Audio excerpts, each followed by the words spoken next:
Amna benno yanka bomma no man friend. Wanti ayam beguma dara dara. Amna benno yanka bomma no man friend.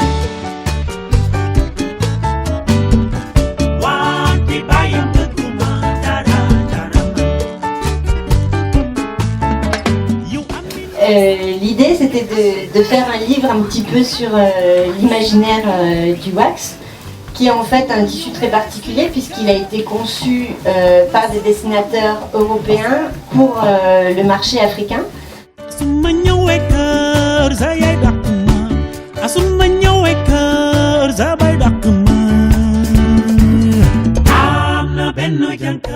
C'était aussi un hommage aux dessinateurs et j'ai présenté, donc c'est un abécédaire, il y a 26 pagnes qui sont choisies par rapport aux 26 lettres de l'alphabet.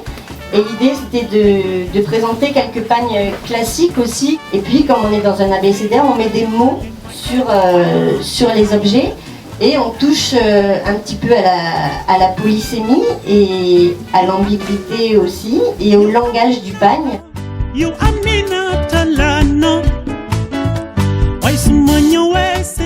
Des dessins qui sont donc des années 20, 30, 40 et qui sont encore d'actualité, qui sont toujours imprimés aujourd'hui, mais qui ont un sens différent suivant les évolutions de la société.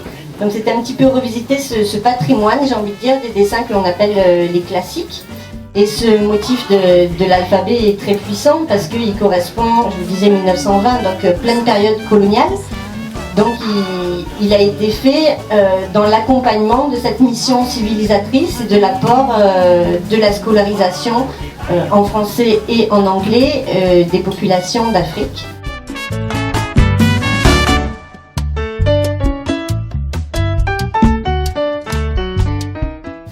Quand je dis Afrique, d'abord l'Afrique de l'Ouest. Le premier marché historique, c'est le Ghana. Ensuite, très vite, le Togo qui se structure dès les années 50 grâce aux maisons de commerce type S3G, CFAO, etc. Donc le commerce est très très bien organisé, très structuré, avec une notion d'exclusivité, c'est-à-dire que chaque commerçante a ses propres dessins et elle est la seule dépositaire de ces dessins. C'est ce qui a fait la force de ce commerce et l'enrichissement de ces femmes. Et puis il y a des éléments de la modernité qui montrent que finalement l'Afrique est aussi dans la mondialisation, la globalisation. Il y a le haut d'ordinateur avec, il y a là il n'y a pas de téléphone portable, donc il y a la jupe aussi parce que la mode c'est plus le pagne drapé forcément, c'est aussi la jupe, il y a la montre, les lunettes. Donc c'est voir un petit peu cette Afrique du wax en fait, qui est à la fois une Afrique traditionnelle figée un petit peu par les Européens, mais en même temps une Afrique qui se modernise et qui s'exprime à travers ses dessins. Le continent africain a une richesse incroyable de textiles, déjà dans l'exploitation du coton, que ce soit les tissages, le basin, la teinture, etc. Il y a le raffia, il y a les écorces battues qui sont revisitées par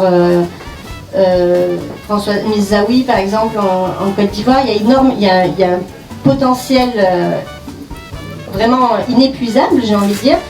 Et aujourd'hui, on reste dans la dimension du wax. Moi, ce qui m'a touchée en Afrique, c'était cette joie de vivre, cette humanité qu'on a parfois du mal à retrouver ici dans notre société. Ce que j'essaye de retranscrire dans mes bijoux, en fait, d'apporter de la gaieté aux gens, d'apporter autre chose. Et des fois, c'est plus qu'un simple bijou. J'ai des gens qui me remercient pour justement cette joie de vivre que j'essaye de transmettre.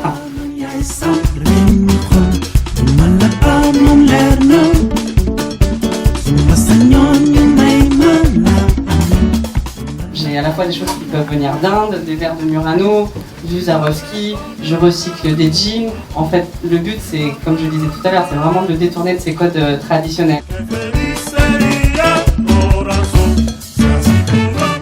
Il y aura toujours du wax, parce que je serai toujours amoureuse du wax et on ne se lasse pas de ces tissus parce qu'on découvre tout le temps de nouveaux motifs, ils sont tout le temps revisités, de nouveaux coloris, de nouvelles gammes. Non, ça ne s'arrêtera pas et ça continuera à me faire voyager et je continuerai aussi à vous faire voyager à travers ce tissu. Merci à toutes les deux et puis messieurs, dames, avez-vous des questions? Aujourd'hui, on parle beaucoup du wax dans la mode vestimentaire et on se rend compte que de plus en plus, on retrouve du wax dans l'ameublement. Donc, la question qu'on se pose, c'est de savoir si la matière elle est assez solide. Effectivement, le wax n'est pas pour moi un bon tissu pour l'ameublement, sauf pour des coussins, etc. En revanche, je pense que l'orientation vers la décoration est très bonne pour le marché occidental parce que même pour les autres étoffes artisanales, les gens ont davantage tendance à utiliser un quintet comme plaid ou pour faire une tenture chez eux que de mettre... Ils ont l'impression que ça fait moins ethnique ou moins folklorique. Je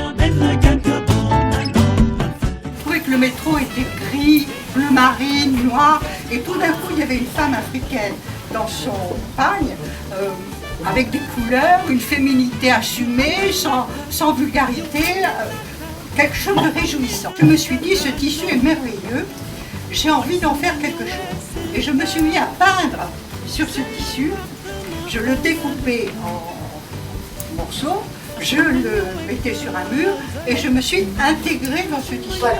Ça touche beaucoup les Africaines parce que tout d'un coup, surtout les jeunes, certaines me disent en voyant le tissu, mais c'est le pagne de ma grand-mère, c'est le pagne de ma mère. Et de voir qu'une Européenne s'inscrit dans ce tissu, ça leur fait quelque chose de...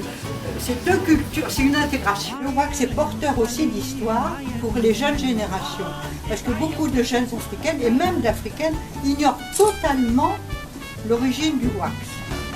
Il est vécu comme tissu africain, on ne pense pas du tout à ses origines, ni rien du tout. Oui. Non, pas encore. Il y a pas mal de personnes en fait qui œuvrent justement pour la valorisation du patrimoine, pour l'histoire.